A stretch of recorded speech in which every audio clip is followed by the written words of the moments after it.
আপনার 30,000 টাকা প্রয়োজন? জি। আচ্ছা ঠিক আছে, আপনার অ্যাকাউন্ট নাম্বারটা দেন তো। মানে? আপনি না বললেন 30,000 টাকা প্রয়োজন আপনার, এই জন্য আমি আপনাকে টাকাটা দিতে চাচ্ছি।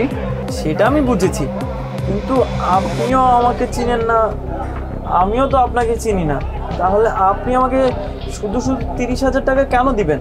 আরে ভাই, কাউকে সাহায্য করতে হলে এত কিছু জানতে হয় না। আর তাছাড়া আমি আপনাকে টাকা দিচ্ছি না, হেল্পও করছি না, আমি শুধু আমার ঋণটা পরিশোধ করছি। ঋণ পরিশোধ করছেন মানে হচ্ছে যে আমিও একসময় আপনার মতো একজন বিজনেসম্যান ছিলাম, আমারও 30,000 টাকা প্রয়োজন ছিল। তখন আমাকে কে সাহায্য করেছে জানেন আপনি? একজন হুজুর, তা আবার মসজিদের দান বাক্স থেকে। তখন উনি আমাকে একটা কথা বললো যে এই টাকাটা তুমি আমাকে শোধ করতে হবে না। তখন আমি জিজ্ঞেস করলাম কেন?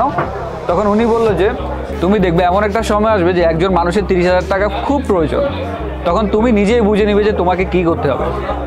এখন ভাই, এত চিন্তা ভাবনা না করে আপনি টাকাটা রাখেন, আর তা না হলে আমার ঋণ পরিশোধ করা কখনোই পসিবল হবে না। আচ্ছা ঠিক আছে, আপনি অ্যাকাউন্ট নাম্বারটা নিন। চেক করেন। জি, এসেছে। আপনাকে অনেক অনেক ধন্যবাদ। ভাই ধন্যবাদ দিতে হবে না, এখন আমি যে টাকাটা আপনাকে দিয়েছি এখন এটা দিয়ে আপনি দোকানের জিনিসপত্র কিনে আনেন। আর হ্যাঁ, মনে রাখবেন একদিন আপনারও এরকম একটা সময় আসবে, তখন আপনি এই 30,000 টাকা শোধ করে দিন কাউকে। আর এখন দাঁড়ান, এই আমার এই জিনিসগুলোর টাকাটা রাখেন। ঠিক আছে ভাই, ভালো থাকবেন।